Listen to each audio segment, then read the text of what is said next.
Mesdames, messieurs, les enfants, les grands, bonjour à tous, j'espère que vous allez bien. On se retrouve aujourd'hui les amis pour une nouvelle vidéo. Et comme vous avez pu le voir juste avant, je sors d'un concessionnaire et je vais vous raconter tout ça. Bon les amis, j'espère que vous allez bien. Regardez le temps qu'il fait en ce moment, c'est un truc de ouf. Alors il y a quelques jours de pluie mais franchement dans l'ensemble c'est plutôt ok. Là voilà, dinguerie qui vient de nous faire. Là on revient un peu quoi. Donc écoutez, comme vous pouvez le voir, je sors tout juste d'un concessionnaire les amis.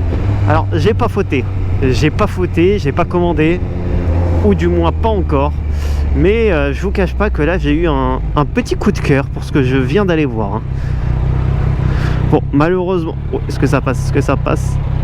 Wouhou! Malheureusement j'ai toujours pas reçu mon petit bout de plastique qui me permettra de, si j'en ai envie, d'avoir mon nouveau bolide. Donc on patiente bien gentiment. En attendant on se fait des petites balades comme ça, là on profite. Mais suite à la vidéo que je vous avais fait qui est sortie il y a 3-4 semaines sur le fait que j'avais plein d'interrogations, que j'avais envie de changer mais au final j'avais pas forcément envie de changer parce que le moteur de la 09 il est incroyable, mais celle-ci elle a vraiment deux gros défauts. Le premier c'est que visuellement c'est pas la moto qui me fait le plus kiffer, je vais pas vous le cacher. Alors au fur et à mesure on s'est habitué, notamment quand la 09 celle-ci, ce modèle là a été annoncé. Et là dans la config dans laquelle elle est, franchement je trouve qu'elle est quand même plutôt pas mal. Mais c'est pas une moto sur laquelle je me dis à chaque fois ah ouais si elle est vraiment folle, elle est vraiment incroyable. Mais dans la config dans laquelle elle est, je vois quand même pas mal de gens qui se retournent sur la route ou dans la rue. Elle fait comme ça là, elle fait un petit peu moto de Batman. Donc c'était aussi le but. On a fait la bad bike. Après ça pourrait être pire, hein. Comme lui je pourrais rouler en Kawasaki. Et le deuxième truc, ça c'est vraiment le très très gros point faible je pense de cette moto, c'est le châssis.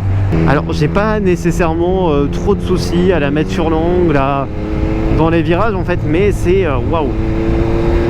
La moto louvoie de plus en plus. Alors je sais pas si elle louvoie de plus en plus ou si c'est moi qui ai pris confiance en la moto et que de ce fait la moto j'ai tendance à me faire plus plaisir avec et du coup elle louvoie un peu plus. Et surtout c'est pas tout le temps en fait, c'est de temps en temps. Donc c'est peut-être potentiellement quand il y a beaucoup de vent ou des choses comme ça. Donc écoutez, je sais pas trop.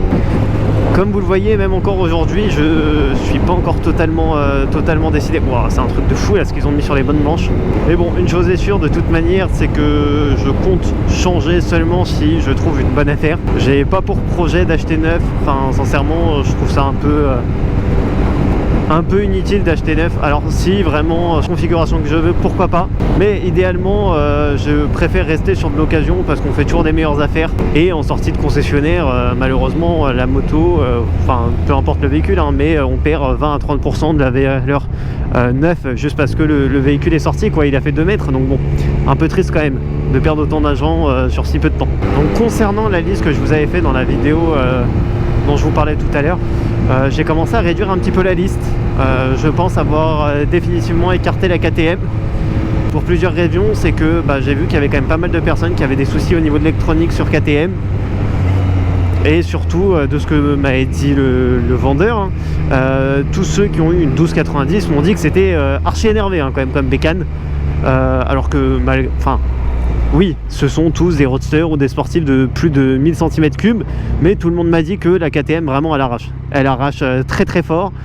Et que sincèrement si un mec comme moi qui aime bien quand même rouler 99% ou 90% du temps un petit peu tranquille, c'est peut-être pas forcément la meilleure bécane.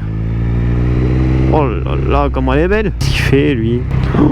Comment elle est belle, incroyable. Écoutez, on verra. En attendant, s'il y a des personnes qui peuvent être intéressées par la 09, n'hésitez pas à m'envoyer un petit message sur Instagram. D'ailleurs, si tu me suis pas encore sur Instagram, c'est le moment. Tout comme sur YouTube ou même TikTok. N'hésitez pas à vous abonner, à laisser le petit like, le petit commentaire. Hein, vous savez, ça fait toujours plaisir. Et puis surtout, moi, ça me met bien, sachez-le.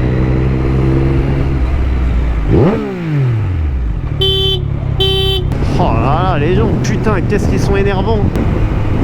Mais en tout cas, celle que je viens d'aller voir, les amis, elle me plaît fortement. Sachez-le. Donc dites-moi vous aussi en commentaire sur quoi vous roulez en ce moment. Est-ce que la moto vous plaît? Est-ce que vous avez envie de changer vous aussi? Et puis bon, je pense que madame aurait envie que je recommence à changer de bécane parce que je suis en train de tout révolutionner dans la maison là.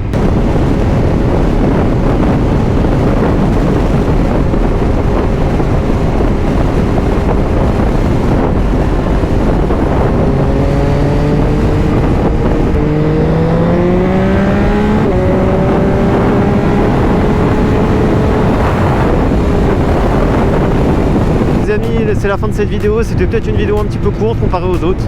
Mais écoutez, j'avais un peu de temps, j'avais la caméra sur moi, donc je me suis dit pourquoi pas. Les amis, je vous fais plein de gros bisous et je vous dis à la prochaine.